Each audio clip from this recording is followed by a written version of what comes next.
Quem é Pier Máximo? Sou eu. A princípio sou eu. Pier Máximo é um cidadão naturalizado brasileiro que nasceu na Grécia em 1942.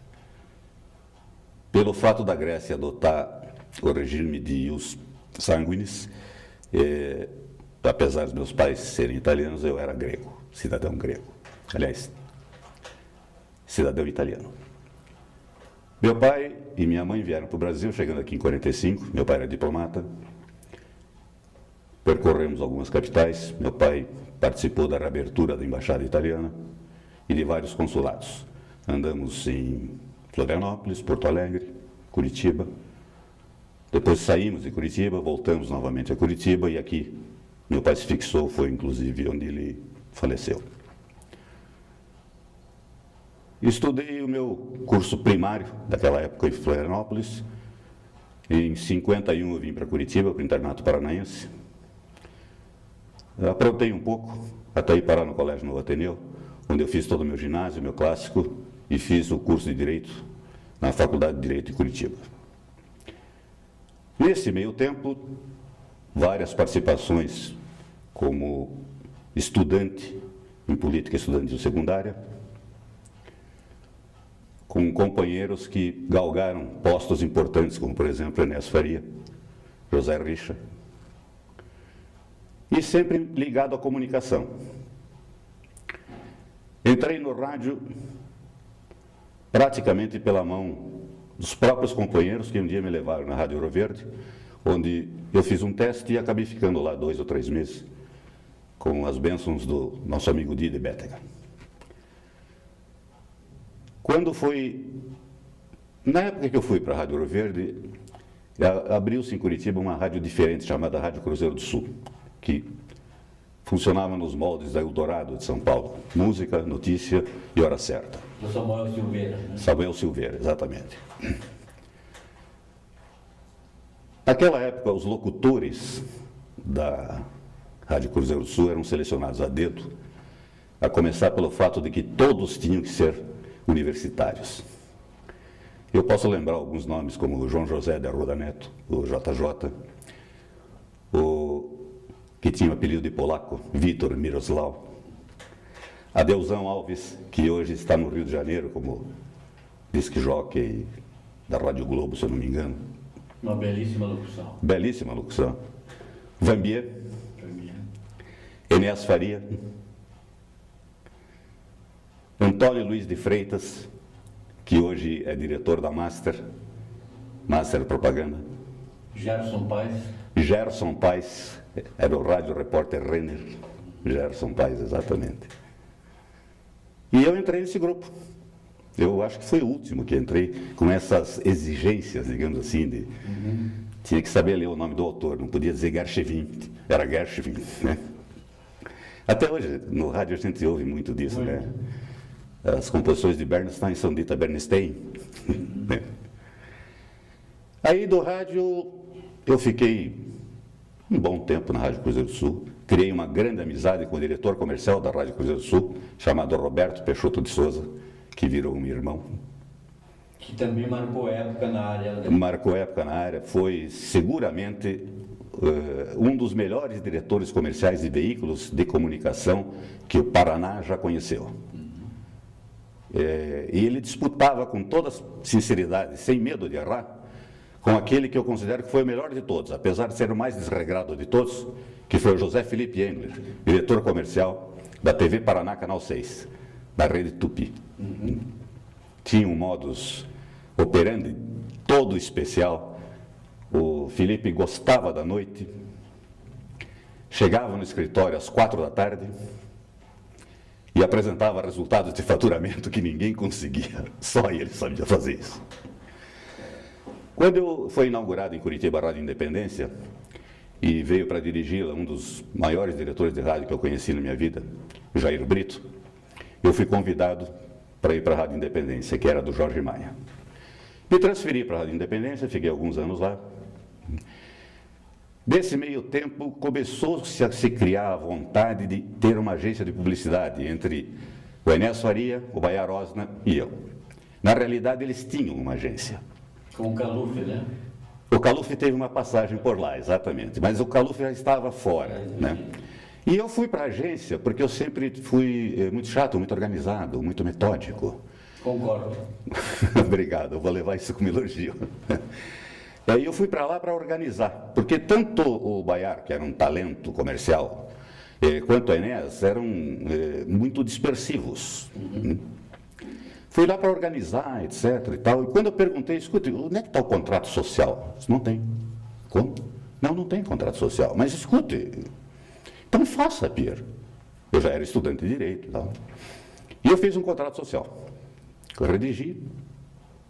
Quando eu levei para os dois, o Baiar, com aquele jeito peculiar dele, de sempre estar interpelando alguém, olhou, leu e disse, mas e cadê o teu nome? Eu disse, não, mas eu não sou sócio. Mas pode pôr o teu nome, você vai ser sócio também.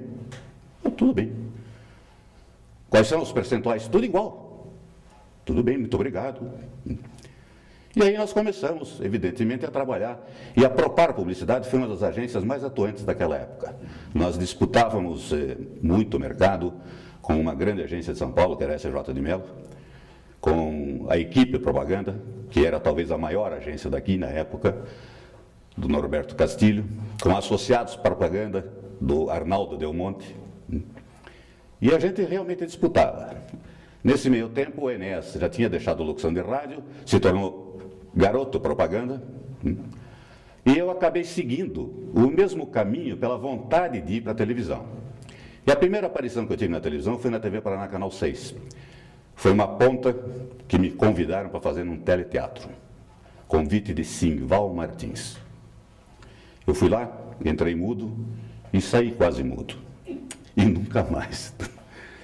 Depois, quando eu comecei efetivamente na televisão, foi por mérito dessa pessoa querida que está aqui me entrevistando, ou me fazendo o degrau, que é o Renato Mazanik.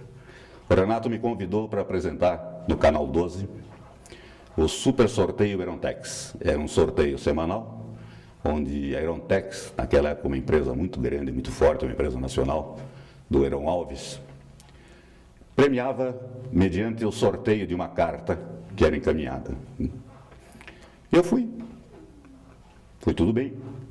No primeiro sorteio, eu sorteei, expliquei quem era, contei que o cidadão viria no sorteio seguinte para receber o seu prêmio. E quando apareceu o cidadão na semana seguinte, eu fiz uma festa, porque ele era meu vizinho. E eu não sabia. Eu achei que eu tinha marcado uma série de pontos a meu favor. Bom, quando só faltou os Bermudes, que era o diretor de TV da época, me tirar do ar.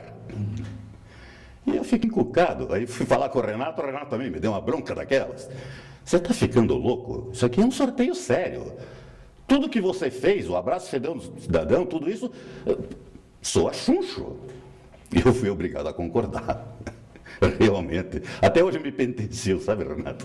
E até hoje. Era uma empresa respeitável. Era, muito conceituada. E o gerente era um major do Exército. Ele também não gostou nem um pouco do que eu fiz. Isso é só para contar, assim, uma das curiosidades, né, que aconteceram. Daí para diante, dentro da própria Propar, eu passei a apresentar os comerciais da Moda e Super Oferta, do saudoso Seu Saul. Depois eu tive um período de exclusividade com a Madison, apresentando os comerciais de uma série Viagem ao Fundo do Mar. E foi indo até que, de repente, eu fui convidado a apresentar um jornal chamado Jornal da Noite. Era um jornal nacional que era apresentado em todas as praças da Rede Tupi. Um jornal que foi lançado aqui com 8 apresentadores simultaneamente. De repente, nós acabamos em 2. O Jan Spatovski, que é advogado, se não me engano, da Shell ou da ESSO até hoje, e eu. Depois de algum tempo apresentando o jornal, houve a eleição. Eu preciso tentar me lembrar de quem foi a eleição.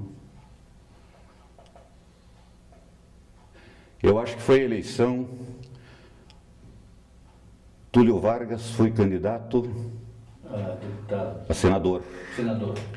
O Túlio Vargas era candidato ao Senado pela antiga Arena, que era o partido do governo, candidato apoiado do então governador Jaime Canet Júnior. E o MDB, velho de guerra, tinha como candidato oficial José Richa e como candidato na sublegenda, uma figura política e eleitoral que existia naquela época, o meu sócio Enéas Faria. E em função disso e de ligações com o próprio meio político, porque o Enéas havia sido eleito com maior votação de Curitiba, vereador da cidade, e havia sido eleito deputado estadual com a maior votação do estado também. E, evidentemente, havia uma ligação com um grupo político que era o nosso grupo político de oposição. Era aquele grupo político que veio da política estudantil com viés de esquerda e que não tinha como compactuar com aquilo que se chamava a Revolução de 64. Então, eu acabei sendo convidado pela coordenação da campanha para apresentar o programa do MDB.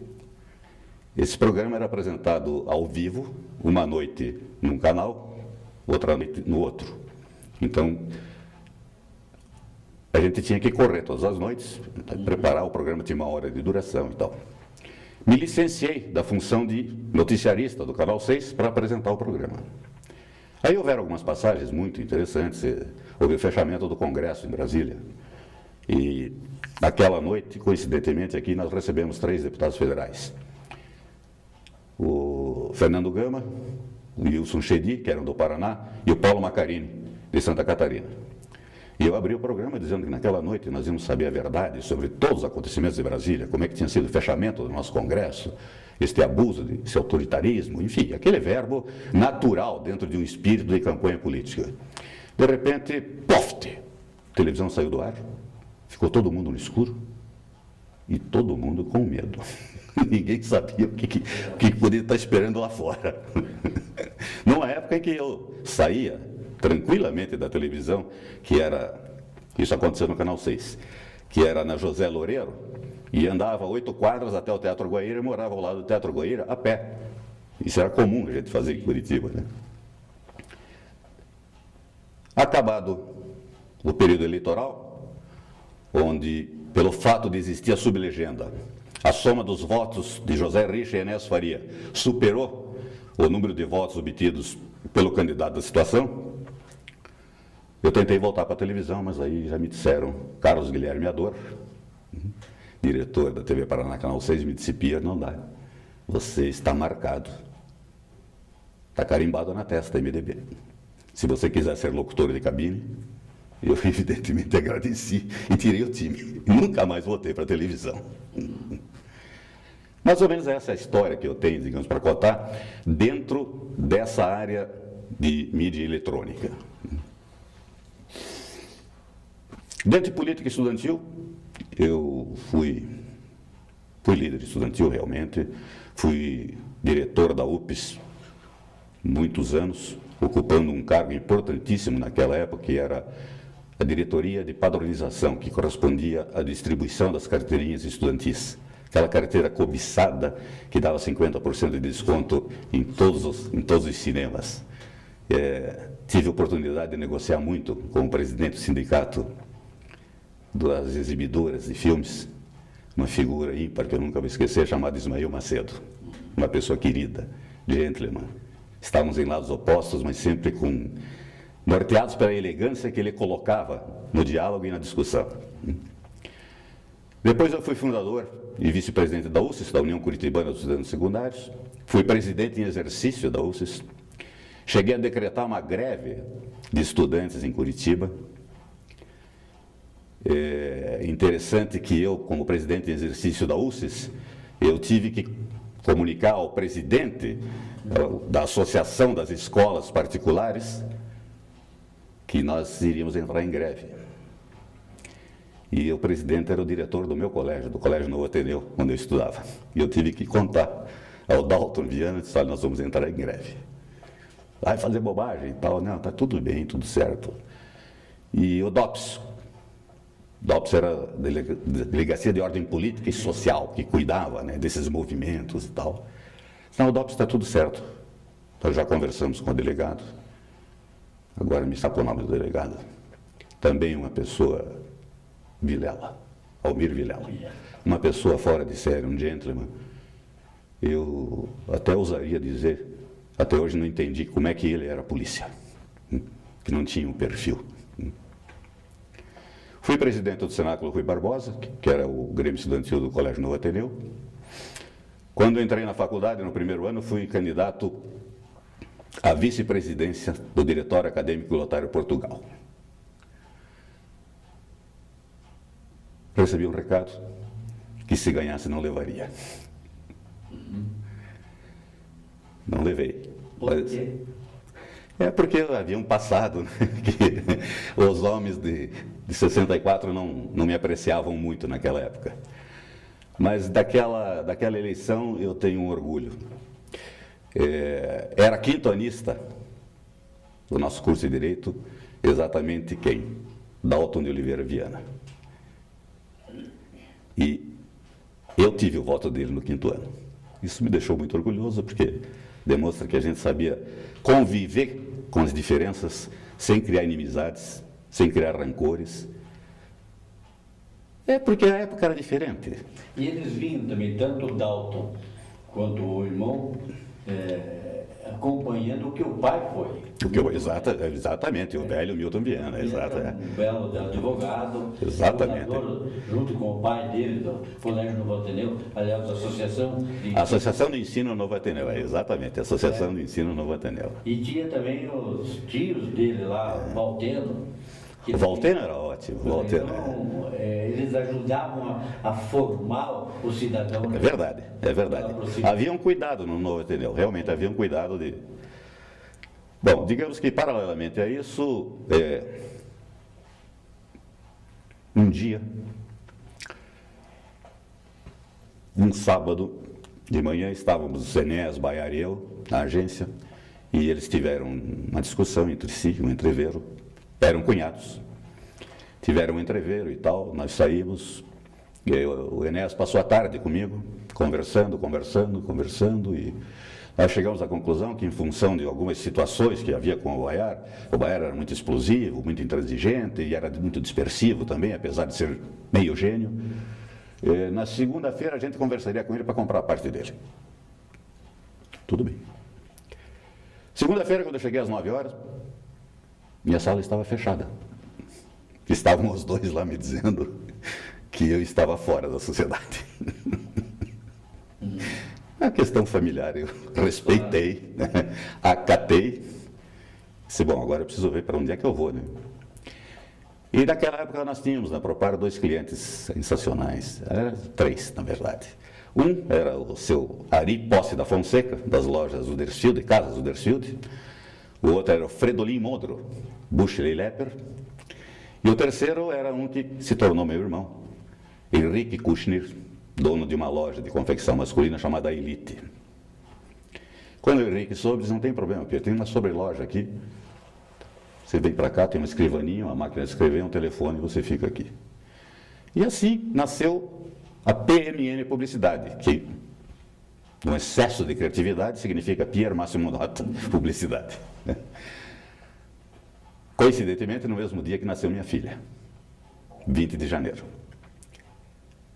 A PMN durou 30 e poucos anos. Nós tivemos, eu particularmente, pelo menos, tive o grande orgulho de, quando abri a PMN, além de contar com a Elite do Henrique como cliente, Casa Udersfield me acompanhou e Buchley Lepper também me acompanhou. Então eu já comecei com dois belos clientes que davam sustentação à agência, até porque o Henrique não permitia que eu tivesse nenhuma despesa fixa. Então, e ao longo dos anos eu fiz muitos amigos dentro da atividade de publicitário. O Giacomo não foi companheiro seu também? O Giacomo foi. O Giacomo era um jornalista, Giacomo Lafayette Mudik Bassi. O Giacomo era um jornalista do Diário do Paraná. E, num determinado momento, numa determinada fase, ele veio trabalhar conosco na PMN. Passou uns 2 anos conosco como redator, e mais do que redator, como amigo. Quer dizer, a gente trocava figurinhas sobre o que nós vamos fazer.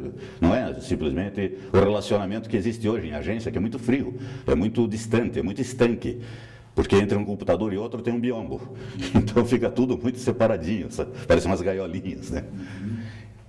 Eu, Giacomo, eu tenho uma bela lembrança do Giacomo, um excelente amigo, falecido precocemente, né?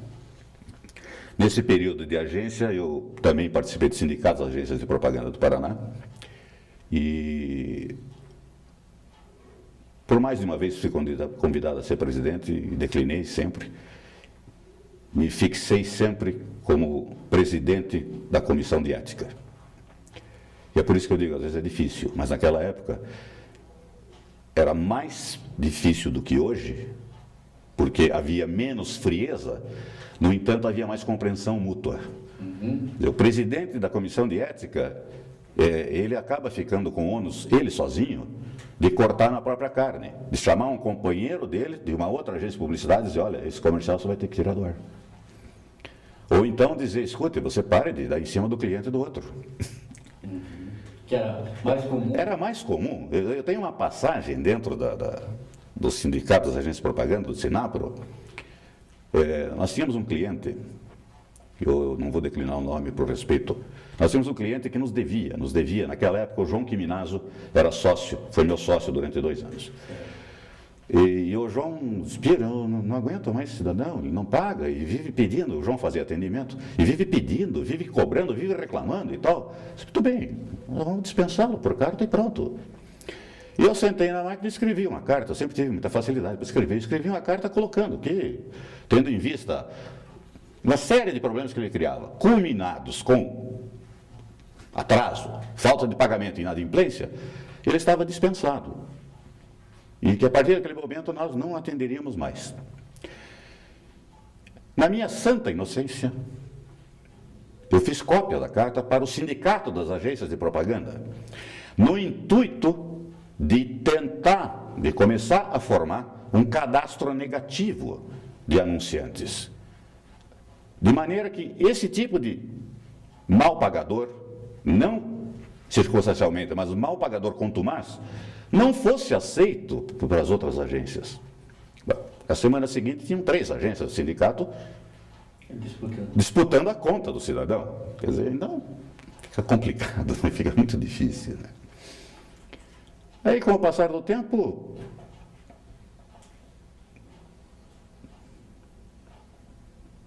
acabei reencontrando José Richa, senador. Senador eleito naquela campanha que eu apresentei na televisão e tal. Nós já éramos companheiros de política estudantil, ele na UPES, eu na UP, ele na UP e eu na UPES. Né?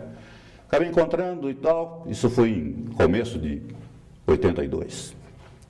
E ele começou a demonstrar que ele tinha uma vontade de ser candidato ao governo do Estado, e ele já tinha conversado com um amicíssimo meu compadre, inclusive, que é o Fernando Guignoni, e nós continuamos conversando e costurando de um lado, costurando de outro. Aí chegou mais um companheiro de polícia estudantil, Erasmo Garanhão, que foi secretário da Fazenda de José Richa, depois foi secretário da Fazenda lá no Nordeste. E, enfim, vamos alinhavar a campanha, vamos alinhavar, vai sair a campanha e tal. E o homem de comunicação que estava enfronhado era eu. Aí, bom, então, vamos conversar com o Pier para o Pier fazer a campanha. E uma bela tarde, apareceram no escritório, que era na Rua 15, esquina com a Almirante Tamandaré, no primeiro andar, o Guignoni, o Fernando, com o Richa. Aí conversamos e tal. E o Richa fez as colocações dele, etc. Nós estávamos politicamente muito alinhados e tal. Disse, bom, então, a PMN cuida de tudo, Pier. Não é assim, não. Como não é assim? Não, isso aqui é uma empresa. Pequena, tal, mas é uma empresa. Tem despesa, tem folha de pagamento, funcionário para pagar, tem compromissos e tal. Não dá. Não dá para parar a PMN para tratar da campanha. Mas como é que você vai fazer? Deixa que eu dou um jeito de fazer. Não vai. Richa, fica tranquilo, tá?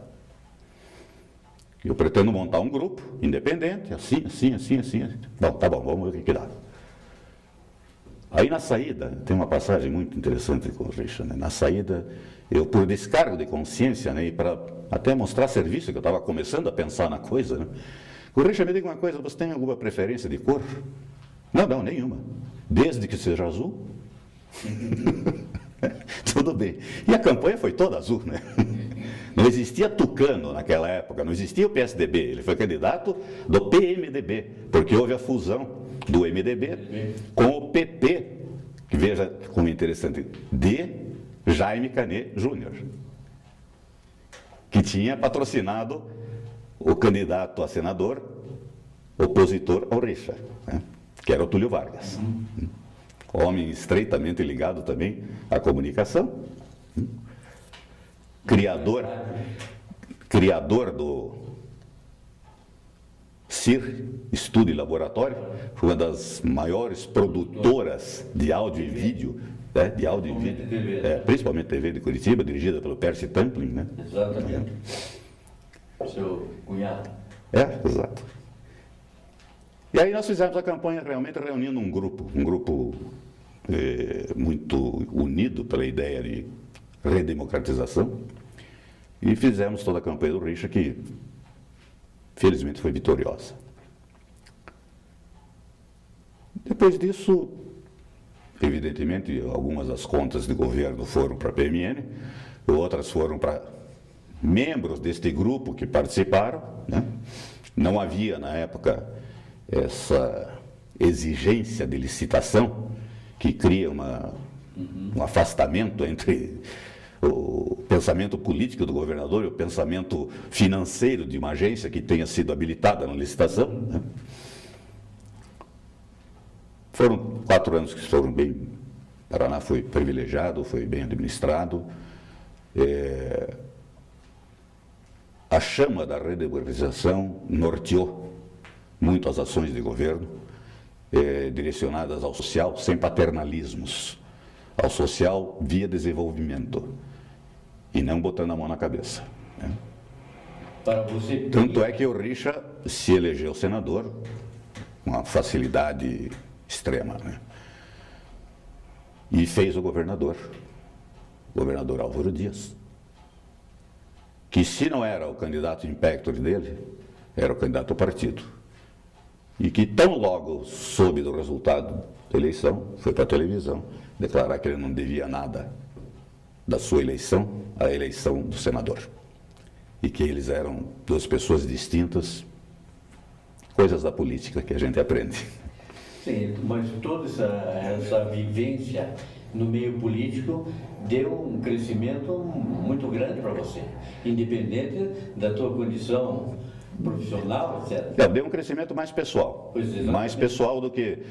a primeira consequência é que no primeiro Prêmio Colunista Regional Paraná que houve, nós fomos destaque do ano pela criação de um grupo de trabalho para a campanha de José Richa. E aí também aconteceu um negócio interessante, porque a Silvia comunicou a mim isto, e foi divulgado só o meu nome. Aí eu conversei com a Silvia, que era coordenadora do Prêmio Colunistas no Paraná. Silvia Dias. Exatamente, a Silvia disse: Silvia, não é justo. O que não é justo? Não, eu não posso receber sozinho o prêmio. Então eu vou te pedir que você faça um diploma para cada cidadão que participou desse grupo. E nesse grupo nós tínhamos Hernani Buchmann, nós tínhamos Antoninho de Freitas,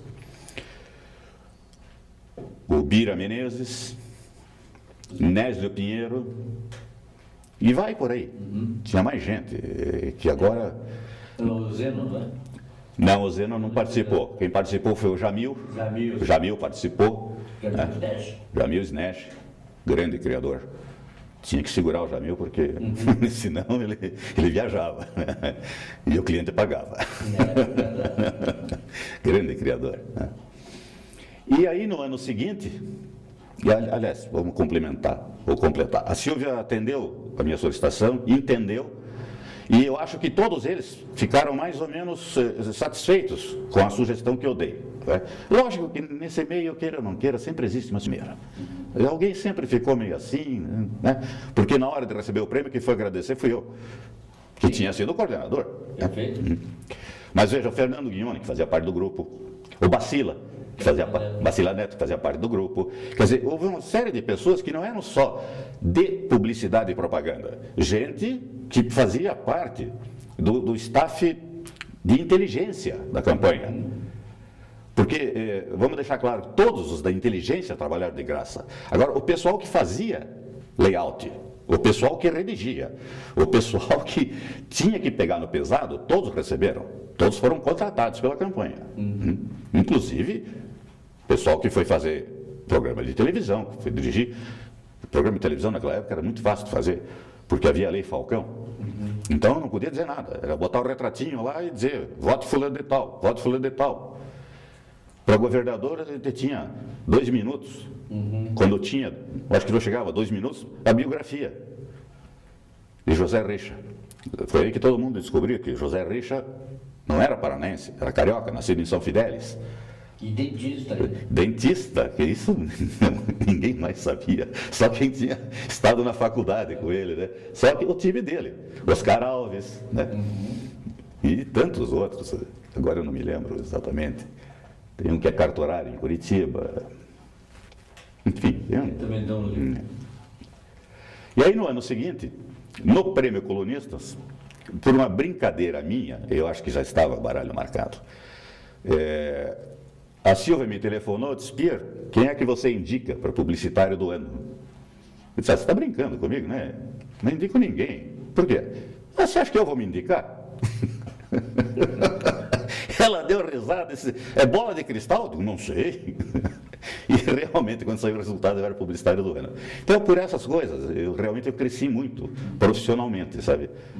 Cheguei ao ponto de dizer, eu não tenho mais o que fazer realmente, não tenho mais o que inventar. Porque eu vim sozinho, eu vim fazendo, vim construindo muitos amigos, fundamentalmente, né?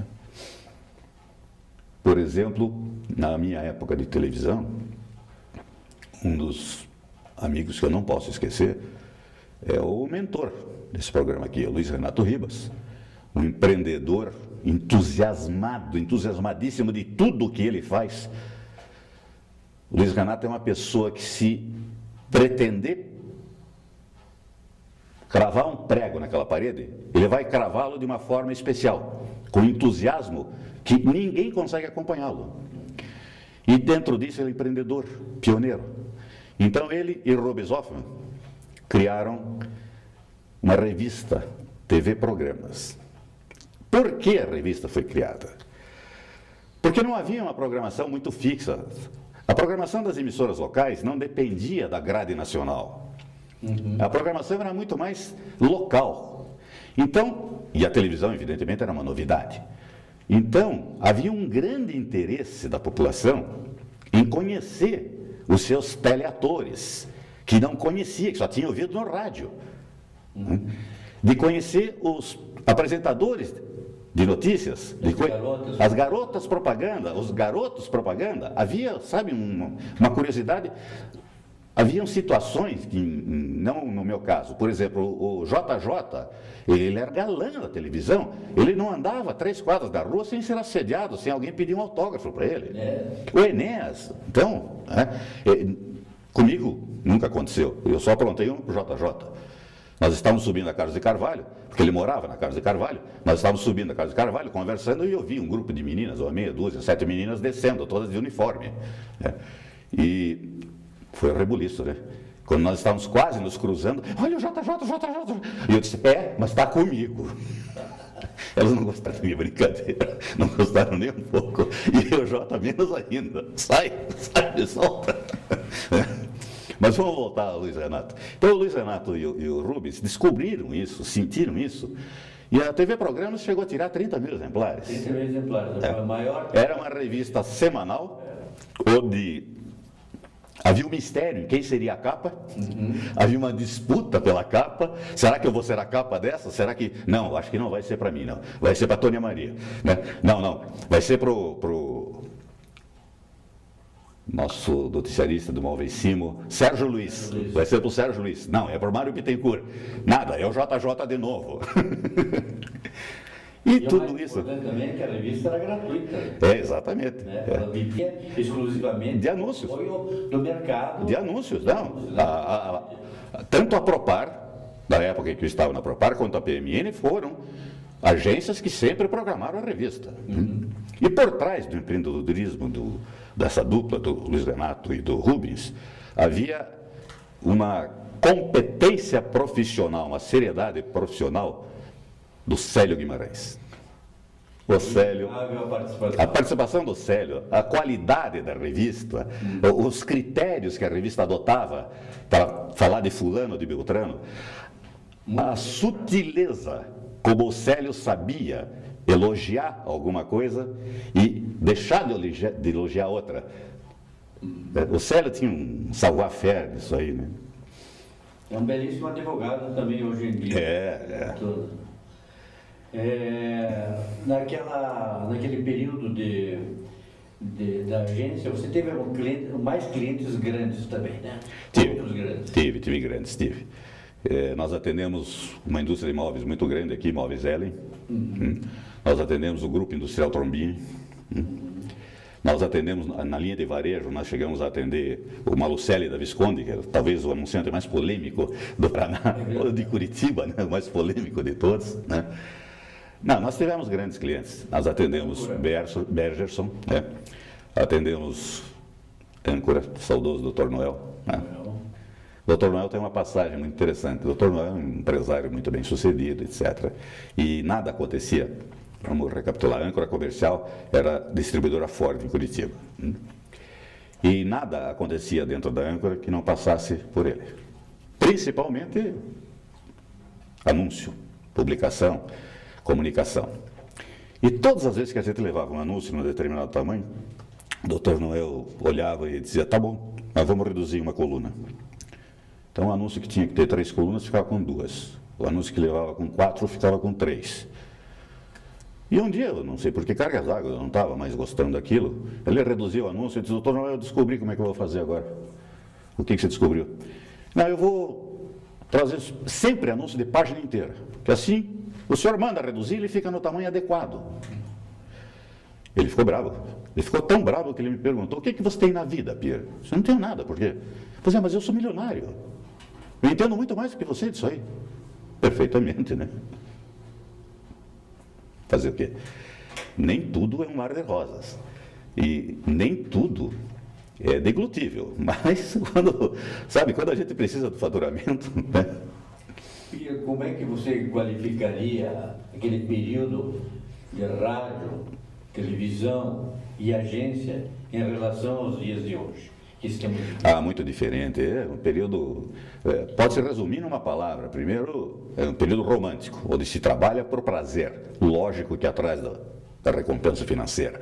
Mas se trabalha por prazer, se trabalha com vontade realmente de equacionar, e não mecanicamente. Se trabalha com respeito, se trabalhava com respeito à pessoa humana, valorização da pessoa humana. O próprio meio valorizava muito mais. Talvez fosse valorizado pela ausência dessa tecnologia que entrou hoje e que está criando alguns problemas, assim, alguns congelamentos nos relacionamentos entre as pessoas, algumas barreiras. Eu acabei de dizer agora há pouco, as agências de publicidade hoje são ilhas, com 4 computadores, biombo no meio, eles se dizem bom dia via e-mail. E se dizem tchau, até amanhã via e-mail. Não pode ser assim. Você tem que ter interatividade, você tem que estar convivendo. Tá? E eu acho, veja, que era mais produtivo. Eu me lembro, inclusive, quando eu fui receber o meu título de publicitária do ano, no pequeno discurso que eu fiz um apelo aos empresários do Paraná. As nossas agências não devem nada às agências de São Paulo. A nossa criação é tão boa quanto a de lá. Por favor, prestigiem as nossas agências. Eu fiz esse apelo porque tinha endereço certo. Porque estava lá, inclusive, um grande anunciante nacional que, orgulhosamente, ele almoçava aos domingos do Graciosa e dizia assim, amanhã eu vou para São Paulo, porque a minha agência vai me apresentar a campanha do ano que vem. Aí aonde? No Rubaiá. Quer dizer, gente, não é bem por aí. Era o restaurante da época, era o restaurante mais famoso da época, era o Fazano da época. Né? Então, sabe, a vaidade às vezes colocava as necessidades e os interesses financeiros lá atrás. Mas mesmo assim, era mais romântico. Mesmo assim, era mais fácil trabalhar, havia mais diálogo, e mesmo assim, na minha concepção, posso estar errado, o trabalho naquela época gerava resultados. Hoje trabalha-se uma parafernália de tecnologia, tem que correr atrás de um monte de coisas que a tecnologia não resolve, você acha que a tecnologia vai resolver, mas ela não está resolvendo tudo, e o resultado final é menor do que aquele que nós obtínhamos lá. Havia maior humanização? Havia humanização, havia maior respeito e valorização pelo trabalho. Hoje, inclusive, aconteceu dentro dessa área de comunicação, principalmente da agência de publicidade, hoje não existe mais a obrigatoriedade da remuneração de 20% para a agência de publicidade. Então,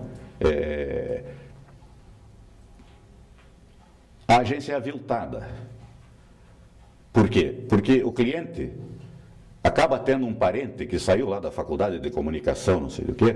E tem um computador? E tem um computador. Eu digo brincando que a maior dupla de criação que existe hoje no mundo chama-se Macintosh. Lógico que isso é uma brincadeira, mas não deixa de ter um fundo de verdade, porque é tudo feito no computador. Eu me lembro do Nésio Pinheiro. O Nésio era uma pessoa extremamente criativa em matéria de arte. O Nésio fazia anúncio de página inteira com um rabisco de 6 por 10 centímetros. Fazia o rabisco, a gente conversava em cima daquilo, então vamos fazer um layout, vamos fazer uma arte final, alguma coisa. Isso aí é bom. Hoje o computador é capaz de assassinar a ideia do cidadão. E naquela época, na produção de anúncios, também o Luiz Renato Ribas teve uma outra de participação. Foi pioneiro quando ele trouxe a fotocomposição, né? Exatamente. Quando a digital trouxe a fotocomposição, digital fotogravura. Porque os anúncios, vocês pasmem, eu não sei em que ano vocês vão ver isso, mas os anúncios eram feitos quando se modernizaram com letra 7. Que era um sistema de decalcado. É. E antes da letra 7 eram feitos por colagem. As letras eram recortadas uma a uma e com uma pinça eram colocadas, alinhadas, formando as palavras, as frases, as linhas. Né? Hoje isso é jurássico, né? Jurássico, né? Agora, nós temos alguns problemas aqui sempre tivemos alguns problemas aqui no Paraná, como, por exemplo, a nossa autofagia. É bom você falar bem sobre isso. É muito, muito, muito estranho, sabe, que parece que o paranaense, eu não quero generalizar, porque eu não conheço todo o Paraná, mas o curitibano, especificamente, ele não pode ver o sucesso alheio. Ele não suporta ver um companheiro de profissão ou um companheiro de classe, seja advogado, seja médico, ter sucesso. Parece que isso lhe faz mal lá no íntimo, sabe? Então, vem a autofagia. É uma tentativa constante de derrubar alguém, sempre.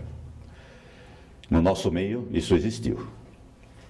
Outro aspecto seguinte também, que prejudicou muito a área, é que nunca nós conseguimos globalizar ninguém. Não. Mas isso em função da autofagia. Eu acho que eu já comentei com você, Renato, nós tínhamos um cantor aqui no Paraná, chamado Palminor Rodrigues, pouca gente sabe quem é, o nome dele era Lápis. Eu fui diretor social de Santa Mônica durante 12 anos. Passaram pela minha mão contratações fantásticas, fabulosas, e até porque nós tínhamos um esquema empresarial de contratar. Nós chamávamos um empresário em novembro, diz, está aqui, ó, esse calendário nosso do ano que vem. Me dê sugestões, e ele nos dava sugestões, a gente fazia as correções que imaginava que poderia fazer, ou que deveria fazer, e entregava para ele e fechava um pacote anual. Mas passavam pela nossa mão todos, o que se possa imaginar de música popular brasileira, em qualquer ritmo, passaram. Bom, o seu Lápis, na minha concepção, não deve nada a um Caetano Veloso. No entanto, Caetano Veloso é conhecido nacionalmente. O Lápis, se sair aqui do Rio Iguaçu, ele é capaz de não se lembrarem do Lápis. Porque na Bahia, tudo é promovido. Aqui, tudo além de escondido, é pichado, é desvalorizado. Na Bahia, basta ver o sucesso das musas baianas, vem vindo aí há quantos anos? E entra uma, sai outra, entra uma. Quando você acha que acabou, tem mais duas na fila esperando para subir no trio elétrico e se tornar nome nacional. Esse é um problema que nós precisamos corrigir. Tanto é que nós temos vários nomes que cresceram por si só, né, só assim, nas emissoras de fora do Paraná, sim, por sim. exemplo, como tem até hoje, Sim, né, sim. graças ao empenho pessoal, porque não houve apoio realmente nesse sentido. Né? Não, sim, veja, o Vanbier, que era da Rádio Guaracá, na época que o Samuel Silveira comprou a Guaracá, ele unificou tudo, então ficaram os dois estúdios, um de frente para o outro e tal. O Vanbier é um cidadão que foi para a BBC de Londres, tranquilamente e tal. O próprio Adelzão Alves, Foi para lá de Cornélio. nas YR5, Lá de Cornélio resolveu ir para o Rio de Janeiro e virou sucesso na Globo do Rio. E nós temos vários outros. Nós estávamos até comentando, nós temos um dos melhores locutores esportivos do Brasil, Willy Gonzer. E quase ninguém sabe que ele é do Paraná. Alcides Vasconcelos, gente. Foi realmente um dos maiores nomes da locução comercial. Apesar de que ele jogava em todas as... Ele jogava bem em todas. Como apresentador de televisão, ele se revelou. O Willy Gonzer veio de Porto Alegre para cá, na época em que foi inaugurada a Rádio Independência, para apresentar o Rádio Repórter Petrobras. Ele era exclusivo. Aí conseguiram que a Petrobras permitisse que ele narrasse jogos esportivos, que essa era a especialidade dele. Não se criou, ficou aí um tempo. E veja, ele começou aqui, ele começou na Rádio Marumbi, em Curitiba, junto com o Reinaldo Cunha. Agora, sube hoje, através do Renato, fazem 30 anos que ele está na Rádio Itatiaia, em Belo Horizonte. Eu desafio qualquer um aqui a me dizer que está há 30 anos na mesma emissora. E fazendo a mesma coisa. Fazendo a mesma coisa. Não existe, ninguém cuida de ninguém aqui. Pelo contrário, se puder passar a perna, sabe, passou correndo, estica o pé para ver se a pessoa tropeça, e aí finge que não viu, vira as costas e vai embora. Está faltando, sabe, solidariedade, faltando reconhecimento de valores. Aliás, isso inclusive acontece até na política nossa, hoje, principalmente. Não dá nem para falar. A nossa política hoje, se a gente pensar no grupo que participou da redemocratização, que teve início na eleição de 82 e que tomou posse em 83, nós vamos encontrar juntos José Richa, Álvaro Dias, Roberto Requião e mais uma pleiade. Era um grupo, estava junto o Jaime Canet. Que foi um dos bons governadores. É por não ser político, né? Ele foi um gerentão do Estado. Ele administrou o Estado como administrava o patrimônio dele, quer dizer, com a mesma seriedade e com a mesma competência, né? Mas voltando, aquele grupo, se aquele grupo estivesse unido até hoje, nós não teríamos brigas no Paraná. Mas a vaidade humana fez com que, à medida que um ia sucedendo o outro, fossem se criticando, fossem se acusando. E hoje, para tentar consertar isto, o que eles mais utilizam é o seguinte: em política tudo é imprevisível, tudo pode acontecer. É como diz Osmar Dias, em política o impossível é o boi voar, o resto pode. Eu não sei quais são os princípios que eles se regem. Hoje o Richa já faleceu, então, mas com toda certeza ele deve estar preocupado com algumas coisas que estão acontecendo. Uma falta de decoro, uma falta de dar de si em prol do coletivo. E isto não é só do Paraná, hein, gente. A história vai contar para vocês o que está acontecendo no Senado Federal hoje. A cada dia surge um novo escândalo. E não é escândalozinho de traque, não. É dinamite pura. Pierre, o importante da história é Pierre Máximo Nota nessa nossa... Eu agradeço muito, me sinto... Nossa participação aqui. Então eu gostaria que você, concluindo nossa apresentação, você fizesse um apanhado geral do que você achar importante, inclusive dar a tua orientação para os futuros profissionais, tanto da área de rádio, jornal, televisão e propaganda, né, dar a tua contribuição para eles. Eu acho pretensioso querer dar contribuição, não é bem... Eu acho muito melhor dar o meu agradecimento. Quero agradecer a todos que eu tive a oportunidade de conviver. Acho que em todas as convivências eu tive a felicidade de conseguir sugar alguma coisa de bom. Quero agradecer fundamentalmente a minha família, minha mulher Bárbara, meus 2 filhos, Pierângela e Pierpaulo, e mandar um beijo muito grande para quem possivelmente assista isso, que são meus 4 netos. Pierzinho, que é maior do que eu e vai fazer 18 anos, o Nicolas, que tem 10, tem um espeto chamado Giovanni, que vai fazer 3, e o último que chegou, que é o Petros, que está com 8 meses. A eles eu quero agradecer muito. E a todos, não só na profissão, vale a pena ser autêntico, vale a pena agir com seriedade, vale a pena ser sério e honesto. Eu agradeço a oportunidade de estar aqui, me sinto lisonjeado por ter recebido algo que eu não imaginava que eu merecesse. Muito obrigado.